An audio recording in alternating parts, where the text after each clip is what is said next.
Loga, Part B, the Fire Queen of the Frozen Isles. 1,000 years passed as Loga slept in her prison of divine ice, her legend growing with each retelling. Children would visit her crystalline form in the Temple of Dawn, leaving offerings of dried flowers and whispering their hopes for her return. But it was not the faith of her people that would break her frozen chains. It was the heart of a prince. Prince Aldrich of Nortan had grown up hearing tales of the flame of the Frozen Isles, but nothing prepared him for the moment he first saw her. He had traveled to the Temple of Dawn expecting to find a mere statue, another relic of the old world.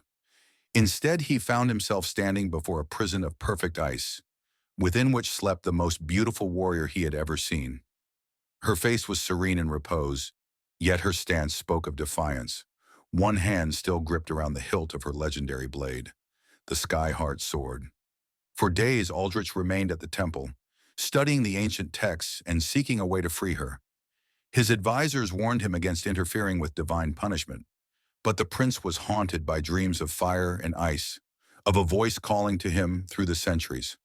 In his research, he found mentions of one who might help, Hecate, the witch goddess who walked between worlds and knew secrets even the gods wished to forget. Finding Hecate proved nearly as challenging as freeing Loga would be.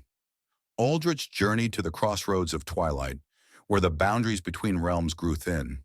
For 3 nights he burned offerings of rare herbs and chanted the ancient invocations, until finally, on the 4th night, Hecate appeared before him, her 3 faces shifting in the shadows. The witch goddess named her price without hesitation, 10 years of Aldrich's life in exchange for Loga's freedom. More than that, she revealed truths that had been lost to time. Loga was not merely blessed by the gods, but was the daughter of Hector, the wandering flame, a god of fire who had loved a mortal woman. This divine heritage was what had made her so powerful, and what had made the gods fear her so deeply. Aldrich accepted the bargain without hesitation, watching as strands of his own life force wrapped around Hecate's fingers like golden thread.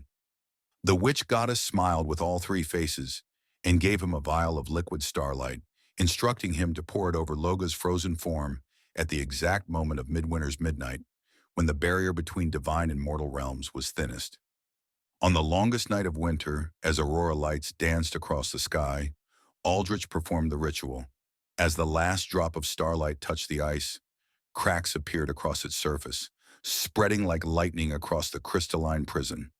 The sound of breaking ice echoed through the temple like thunder, and in a burst of light and power, Loga was free. Her first breath in a millennium was a gasp of flame, melting the remaining ice around her feet. Her eyes opened, burning with the same inner fire that had made her legendary, and her first words were not of gratitude or confusion, but a question: how long? When Aldrich told her that 1,000 years had passed, her expression hardened. The world she had known was gone.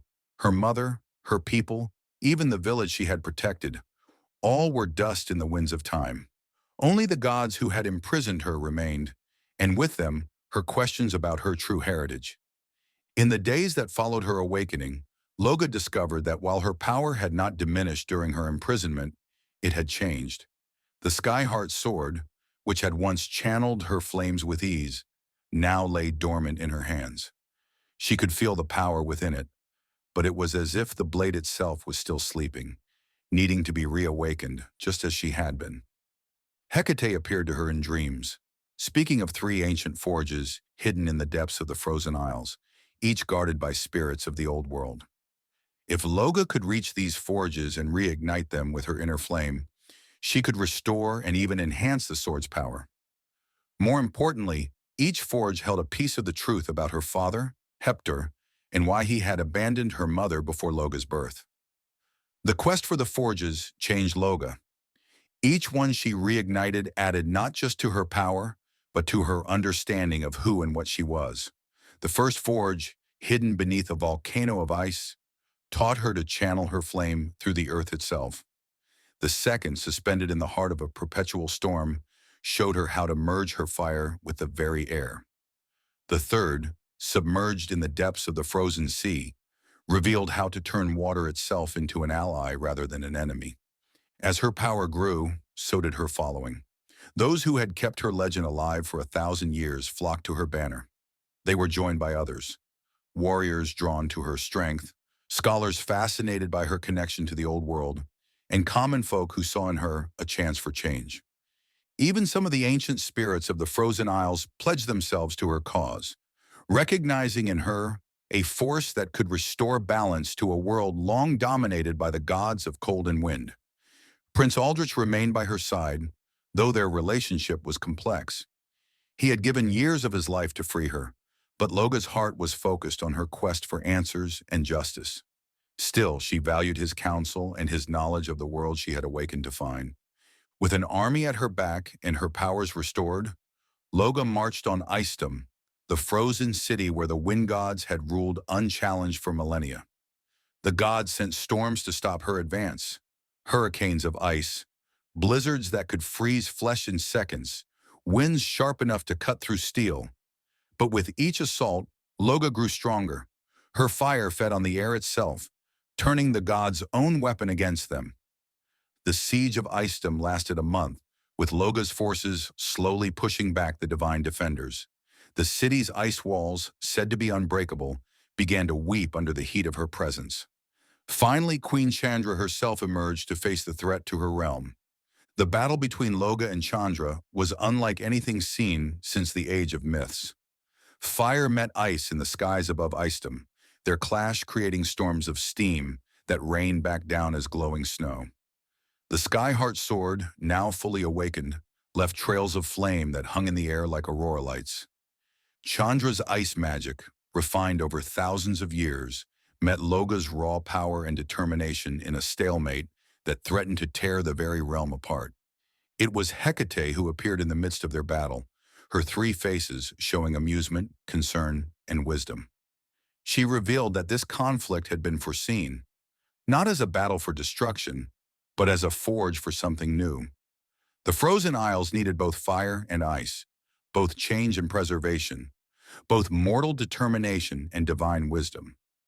Loga and Chandra, seeing the truth in Hecate's words, lowered their weapons. Their battle had proven not that one was stronger than the other, but that neither could truly defeat the other without destroying everything they sought to protect. In that moment of understanding, a new pact was formed. Loga would become the officially recognized protector of the Frozen Isles, a counterbalance to the gods' power rather than their enemy. She would defend the realm not just against external threats, but against the excesses of divine rule that had led to her imprisonment. In return, the gods would acknowledge her right to rule among mortals and aid her in her continuing search for her father. Now Loga rules from a palace of steam and ice, where fire and frost exist in perfect balance. The Skyheart Sword hangs above her throne, its flame burning eternally as a reminder of both her power and her responsibility. Prince Aldrich serves as her advisor and ambassador to the other mortal kingdoms, his sacrifice honored, though his love remains unrequited. But on quiet nights when the aurora lights paint the sky in colors of flame, Loga still stands at her window, looking out over the realm she fought to protect, wondering about the father she never knew. Somewhere out there, Hector the wandering flame still walks between the realms, and Loga has sworn that one day she will find him and learn the truth of why he left. Until then, she remains the warrior queen of the Frozen Isles, a legend reborn, a bridge between the world of gods and the realm of mortals, ensuring that never again will divine power go unchecked by mortal wisdom.